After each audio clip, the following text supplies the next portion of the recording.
lucha con firmeza para conservarla. En estos días, la política peruana probablemente ha sido conmocionada por la investigación periodística en el Brasil de que la corrupción habría llegado a altísimos niveles en el Perú.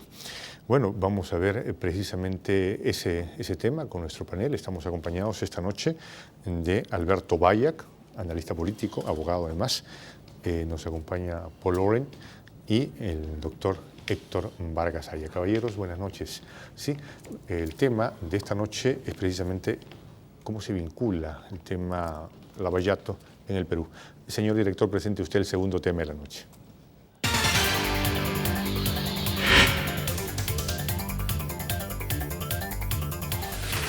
Odebrecht, Lavallato en términos generales y la conexión en el Perú. Una breve introducción, Alberto. Gracias, Juan José. Bueno, estamos apreciando en los últimos días algo que ya se veía venir, ¿no? El desenlace se está dando, se están desnudando algunos temas de corrupción muy grandes en este gobierno y la operación Lavallato de la empresa Odebrecht está determinando fehacientemente, con un grave perjuicio internacional nuestro, que el presidente de la República ha recibido una supuesta coima de $3 millones, lo cual es absolutamente grave para la investidura presidencial y en sí para todo el país. Un tema gravísimo. Gravísimo. Sí, ciertamente es bastante grave la acusación. La sola mención de posible desvío de dinero, ¿no?, a la persona del presidente de la República, ¿no? Eso es lo que causa preocupación. Esperemos que se aclare en la medida de lo posible, pero ciertamente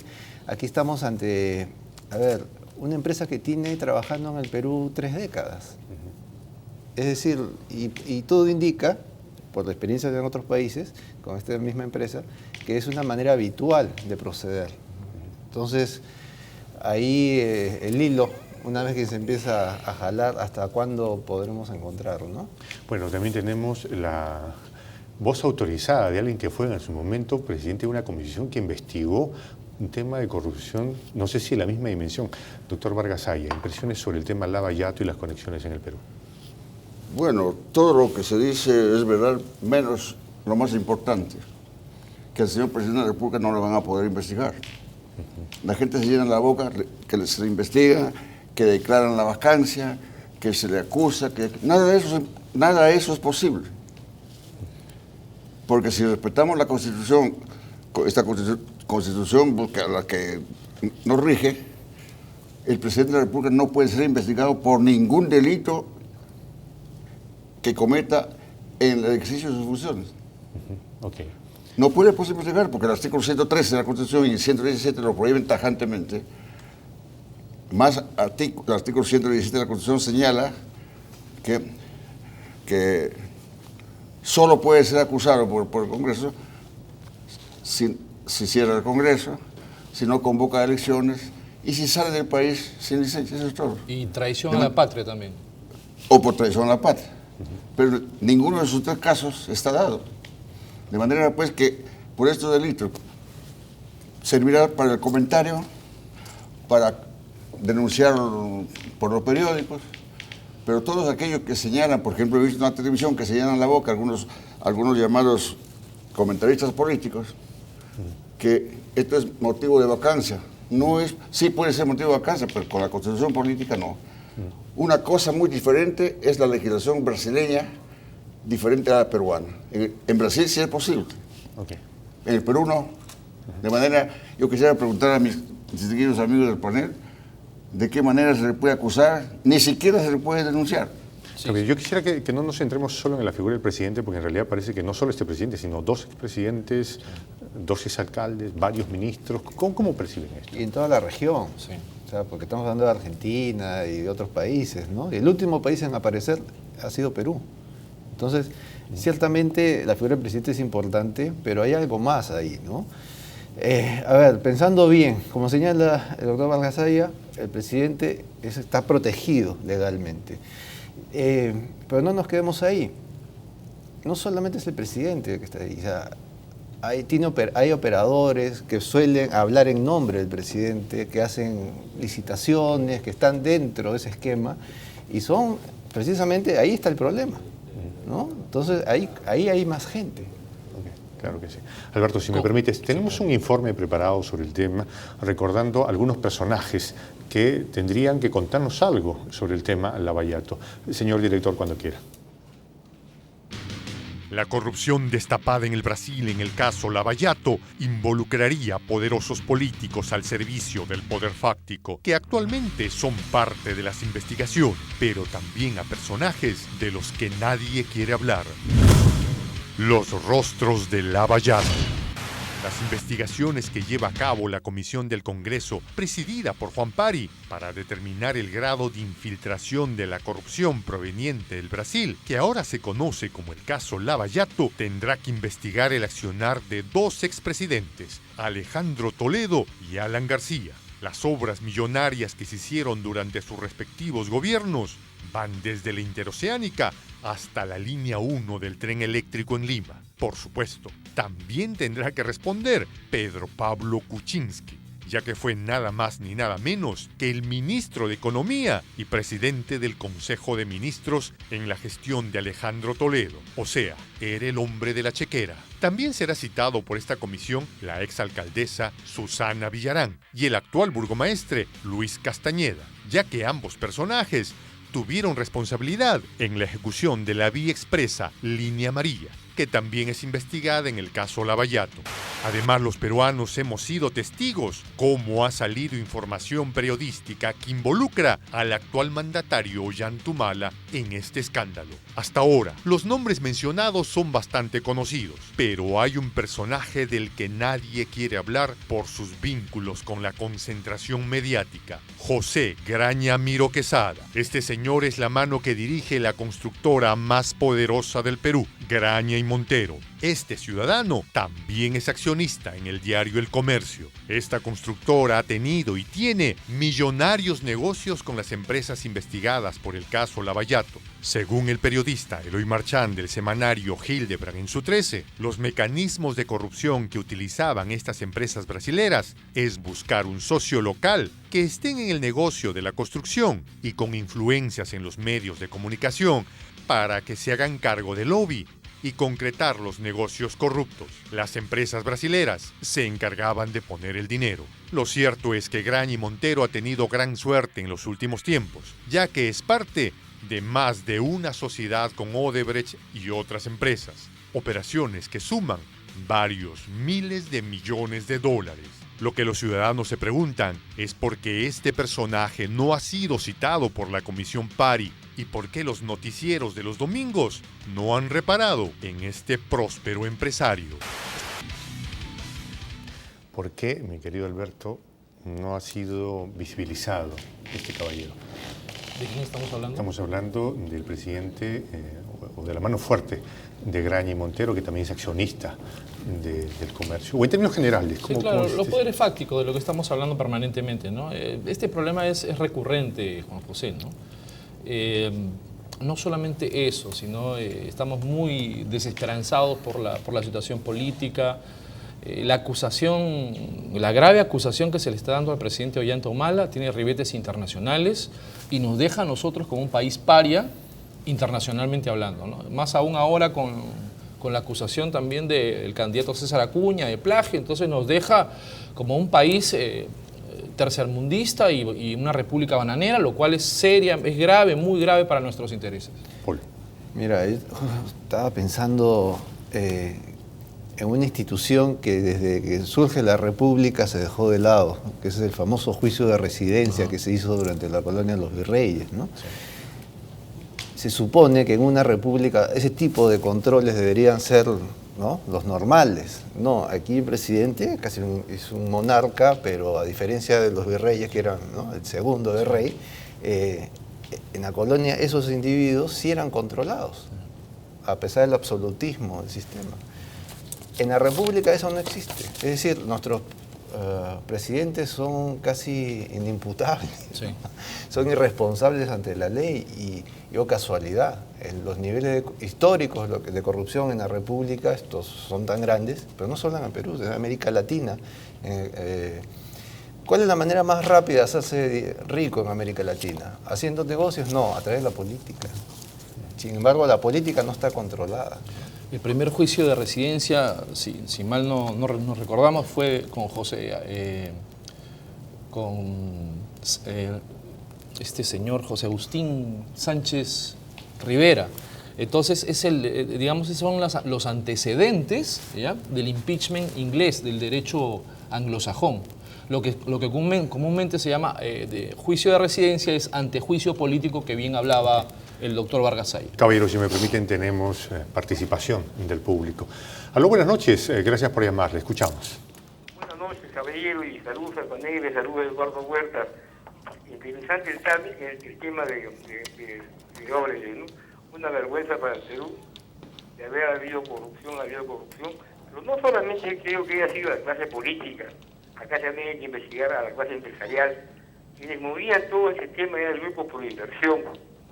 Una de las cosas que se decía era que las adendas, en la época de García, había habido coimas, pero Milton Bungeche es una de las personas autoras del tema de las adendas, dice que las adendas no es un anexo a un contrato, sino un mecanismo de flexibilización.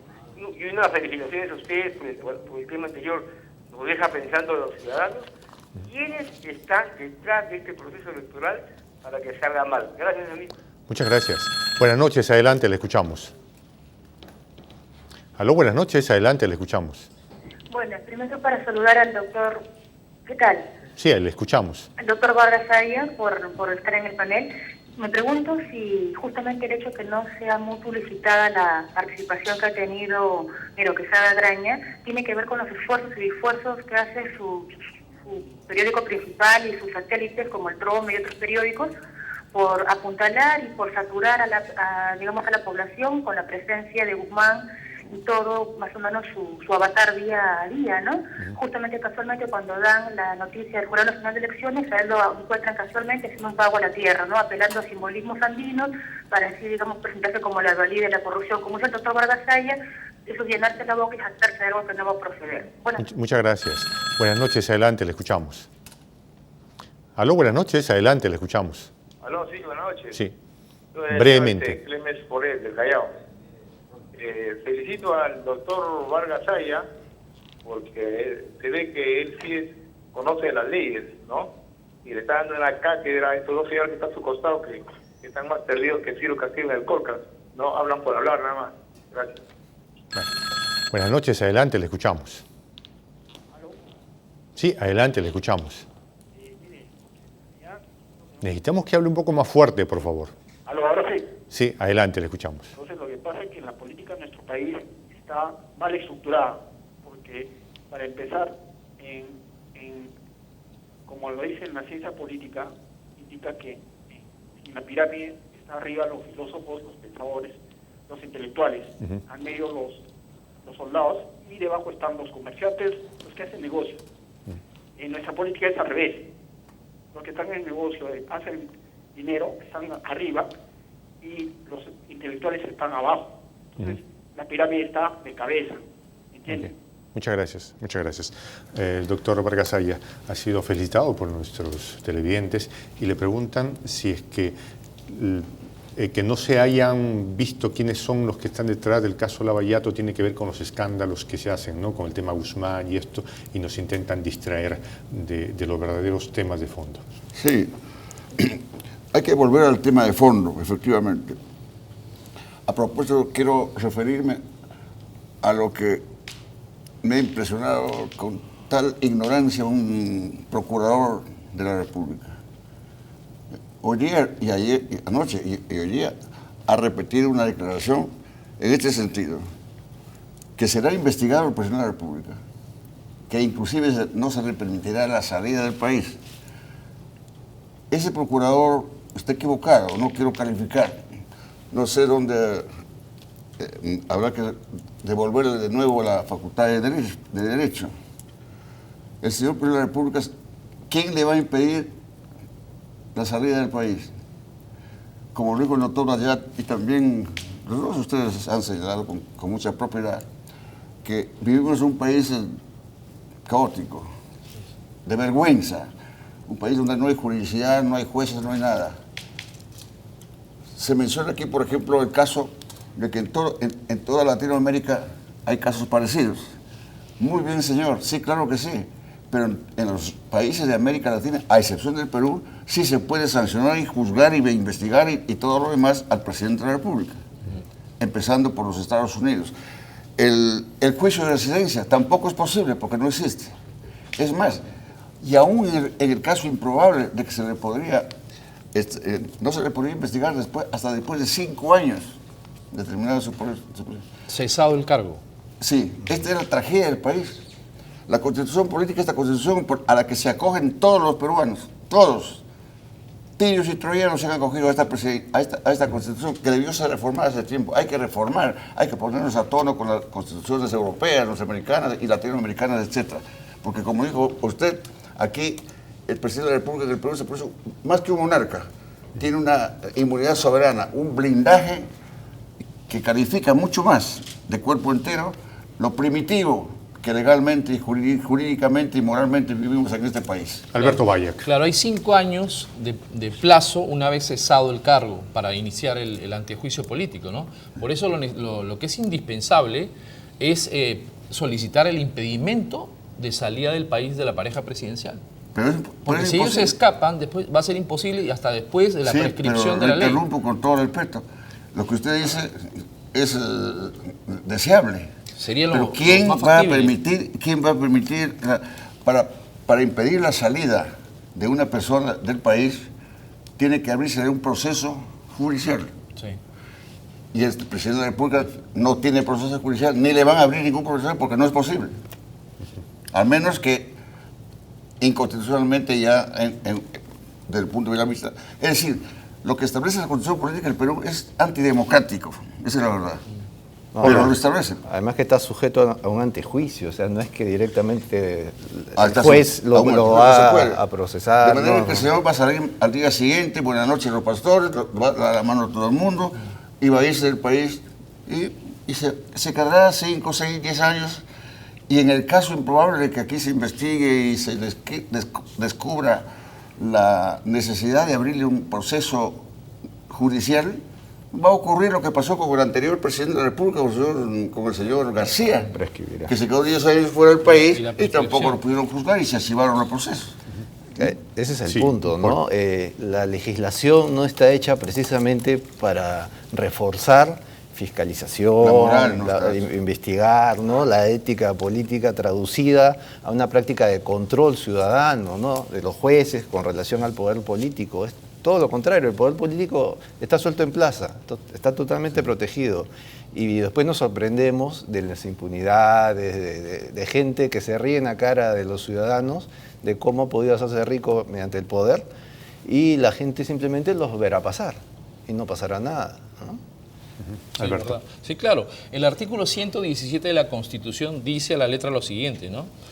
Por la investidura presidencial solamente puede ser acusado el presidente de la República por delitos claros y concisos, los cuales son traición a la patria, ¿sí? Impedimento de elecciones o disolver el Parlamento. Entonces, en delitos de función, supuesto delito de la coima de Odebrecht, la acusación debería iniciarse o viabilizarse, ¿sí? Una vez concluido el mandato presidencial, para iniciar el antejuicio político del cual estamos hablando. Sí, pero este delito no está incluido en el artículo 117, pues. Claro, la recepción de una supuesta coima. Pero él dice, no, el presidente de la República, esta es la Constitución, solo puede ser acusado durante su periodo por traición a la patria, sí, por impedir las elecciones presidenciales, parlamentarias, regionales, etc., y por impedir la reunión y funcionamiento de los miembros del jurado. Nada más. Caballeros, vamos a ver qué opinan nuestros televidentes al otro lado de la pantalla de televisión. Buenas noches, adelante, le escuchamos. Ante todo, pues, San Juan de Lurigancho, la única sugerencia que quisiera decirle, ¿cómo es posible que pensando en Alberto Fujimori hasta el actual presidente, sabiendo la Constitución, que dice la Constitución, no han respetado ni la mina, ni el petróleo, ni la reforma de los campesinos, ni únicamente todo eso es el oro, petróleo, gas, sabiendo la ley que tiene que ir por conducto regular, han violado y encima el pueblo ha protestado, los han matado. Se da cuenta, en uno de los artículos en el peruano dice no, que tiene que ser consulta al pueblo. Bien, muchas gracias. Buenas noches, adelante, le escuchamos. ¿Aló? Sí, adelante, le escuchamos. ¿Cómo está, amigo? Buenas noches. Ante todo quiero dar un saludo a este Patricio, este gran hombre de ejemplo viviente, el doctor Héctor Vargas Allá. Es un honor escucharlo siempre que yo veo Canal 11 y lo veo al toque lo pongo ahí. En segundo lugar, más de las 2/3 partes van a ir al Congreso, van a entrar gente con el pensamiento fujimorista político-económico. ¿Qué cambio constitucional se podría hacer? La primera pregunta. La segunda pregunta, yo le pregunto al doctor Héctor Vargas Allá como abogado técnico. ¿Qué cambio constitucional deberían hacerse puntualmente? Buenas noches, adelante, le escuchamos. Sí, buenas noches. Necesitamos que hable más fuerte, por favor. Quisiera aclarar lo del anterior panelista, lo del anterior participante, que yo pienso que los panelistas, ¿no?, tienen diferentes opiniones, ¿no?, y se les debe respetar, ¿no? Mi opinión era de que las leyes deben ser más concisas, porque no son claras y siempre hay no sé cómo decirlo, pero siempre hay un escape para que ocurran estas cosas, ¿no? Es lo que está ocurriendo ahora, ¿no?, en salvar a un candidato, salvar al otro, ¿no? Yo pienso de que deben los abogados o los fiscales, pues, deben hacer las leyes mucho más claras, ¿no? Gracias. Okay.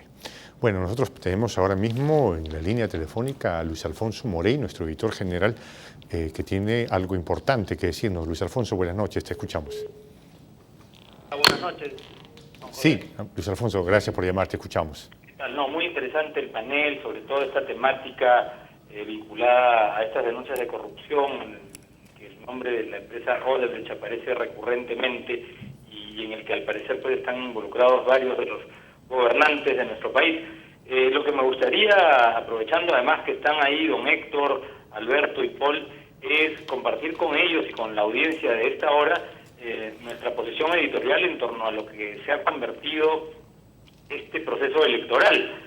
Me gustaría, Juan José, que podamos compartir con los televidentes el editorial de esta noche, con el fin de que nuestro panel también pueda comentarlo a raíz pues de el rol tan patético que viene desempeñando el Jurado Nacional de Elecciones y el hecho de que se ha convertido pues todo este proceso en un proceso, creo yo, y creemos ya muchas personas, en un proceso viciado y fraudulento.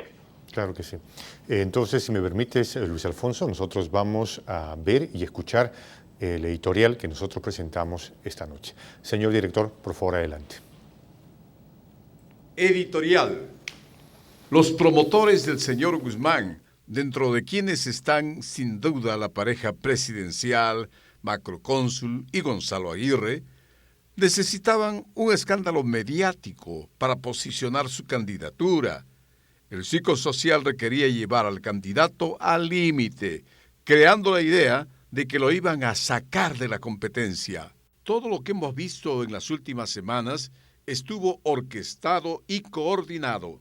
Requerían un Guzmán protagonista, una víctima que pudiera conmover a ese bolsón electoral que en la próxima contienda no votará por ninguna de las candidaturas tradicionales. Los medios, los opinólogos y las encuestadoras jugaron su rol a la perfección. La puesta en escena de esta telenovela se dio en la Plaza de la Democracia. Allí vimos a un Guzmán indignado, respondiéndole furibundo a un Estado que estaba atentando contra su derecho constitucional a la participación. La discusión sobre la legalidad de su postulación era la excusa perfecta para darle ese rol que hasta entonces no había tenido y que resultaba necesario para catapultarlo más arriba. Lo grave es que hemos sido testigos de cómo quienes controlan realmente el poder tras bambalinas están dispuestos a todo con tal de mantenerse en el poder. El solo hecho de que hayan sido capaces de hacer del Jurado Nacional de Elecciones una pieza para determinar esta situación no solo nos advierte que no les importa la democracia, sino que la institucionalidad sigue siendo un objetivo subalterno a sus intereses económicos. La maquiavélica estrategia les ha funcionado hasta hoy. Veremos qué ocurre en las próximas semanas. Para lo que sí ha servido todo esto es para que muchos periodistas se saquen la careta y ahora sepamos realmente quién es quién. La Victoria, 25 de febrero 2016. Luis Alfonso, si me permites, quisiéramos una reflexión precisamente sobre este tema que se ha planteado como editorial esta noche. Ok. Caballero, si me permiten, quisiéramos saber si es que tienen una opinión, qué opinión tienen respecto a este tema que están... Sí, Juan José, yo estoy totalmente de acuerdo con el editorial de Canal 11, ¿no? Hay un tinglado, digamos, de manipulación mediática, los medios, los poderes fácticos, que sabemos que son los que están orquestando toda esta arquitectura maquiavélica. Pero yo quiero muy brevemente decirte, traer a colación lo que dijo el doctor Flores Arauz, ¿no? De que él no cree de que el presidente Ollanta Humala sea capaz de organizar, de estructurar o de manipular maquiavélicamente todo este aparato en favorecer a determinado candidato del nacionalismo a pesar de que no tiene grupo. Yo pienso igual, es decir, Ollanta Humala no tiene la capacidad intelectual ni maquiavélica para hacer estas cosas. En quien sí podría yo pensar que sería capaz intelectualmente, cognitivamente, de hacer toda esta maquinaria sería la primera dama de la nación, que es la que realmente es la dueña de los poderes fácticos y la que controla y maneja y manipula no solamente al presidente de la República, sino también a la nación. Sí, por favor. Yo quisiera añadir algo. Efectivamente, estoy totalmente de acuerdo. En estos 5 años de gobierno ha demostrado el señor Ollanta, ¿no? No tiene capacidad para nada, menos para hacer este tipo de cosas. Él está en las nubes, Yo pienso que esta jugada se está dando entre los mismos algunos candidatos. Miren ustedes una cosa sospechosa. El señor Acuña ha declarado paralelamente que solamente a este señor, a este promotor brasileño, pues, ¿no? Le pagó 1,5 millones de soles. Solo a él. Miren los millones que tiene, por algo dijo que tenía plata como cancha. Nada raro sería que estuviera repartiendo el dinero, no quiero llegar a tanto, entre ciertos personajes que tienen en sus manos la solución de los problemas en estos momentos. Porque las últimas resoluciones que han dictado tanto el Comité de Ética, como se llama, y como el jurado, etcétera, son cantinflescas. Son resoluciones que ni un alumno del primer año de Derecho podría hacer, porque no tienen capacidad. Están dubitando, como dice Morey en su editorial, aquí hay un maquiavelismo de los interesados en sacarle, en ponerse cabezas entre ellos, esa es la verdad. Paul. Sí, ciertamente la resolución de ayer es altamente discutible, o sea, tiró por la borda el principio de legalidad, pero más allá de eso, o sea, es todo el proceso en sí, ¿no? Bastante con unos plazos engorrosos, favoreciendo la aparición de que todos los reflectores se vayan a una sola persona. Ciertamente eso invita a pensar que hay algo turbio, ¿no? Yo no me atrevería a decir directamente que estamos en un fraude, pero el ex congresista Fernán Altuve lo ha dicho prácticamente en la mañana, en una entrevista, ¿no? Él ha sido más directo. Pero ciertamente esta situación lo que hace es poner el ambiente de cabeza, ¿no? Si ya la gente tiene problemas para identificar a qué candidato apuntar, ¿no? esta situación hace que esto sea mucho más complicado aún, ¿no? Y eso creo no que- se va a resolver en yo corto lo que- tiempo. perdón. Sí, por favor. Yo lo que creo es que hay un poder, ese poder que llamamos táctico, ese poder económico, que lo puede todo, es el que está manejando todo. Sí, claro. En complicidad, por supuesto, con alguna persona, posiblemente con la señora Nadine, etcétera, o quien sea. Pero los interesados en favorecer a este señor Guzmán son los integrantes de ese poder económico que está atrás de bambalinas. ¿Y cómo hacen ellos eso? Miren ustedes, el ir y venir, una denuncia que se declara fundada, no fundada, infundada, a medias, etcétera, etcétera, esto lo único que hace es crear una cortina de humo y elevar los bonos del señor, de este Y caballero. también deja en ridículo al sistema orgánico de derecho electoral en el Perú, porque no es posible que el jurado electoral de elecciones, un organismo menor, es como decir, el soldado pretende enmendarle la plana al general. Entonces yo sé que se ha aplicado aquí, según las normas constitucionales, el control difuso, es decir, en el derecho anglosajón existe la higher law, es decir, se aplica la ley mayor. Pero en este caso, el Jurado Nacional de Elecciones ya dictaminó que la candidatura simplemente no está inscrita Aquí en el hay- ROC. sí, claro. Entonces, Aquí hay fundadas razones en un país democrático, en un país organizado, en un país con instituciones, en un país, si hubiera instituciones, pero el Perú no existe nada, es un país decrépito, un país bananero, pero ni siquiera bananero, con el perdón de las bananas, ¿no? Otro sería el resultado, porque ya hace tiempo que por lo menos 2 candidaturas debían estar fuera de combate, la de Acuña y la de Guzmán, porque han violado la ley, no han cumplido con los procedimientos administrativos del uno, el otro ha violado la ley obsequiando dinero que lo ha paralelamente él ha aceptado, que ha entregado dinero en Chosica, etcétera, etcétera. De manera que esos 2 sujetos deberían estar fuera de combate, pero... Bueno, caballeros, tremenda exposición que ustedes hacen sobre el tema. Nosotros nos vamos a ir a una breve pausa. Adelante, señor director. Lucha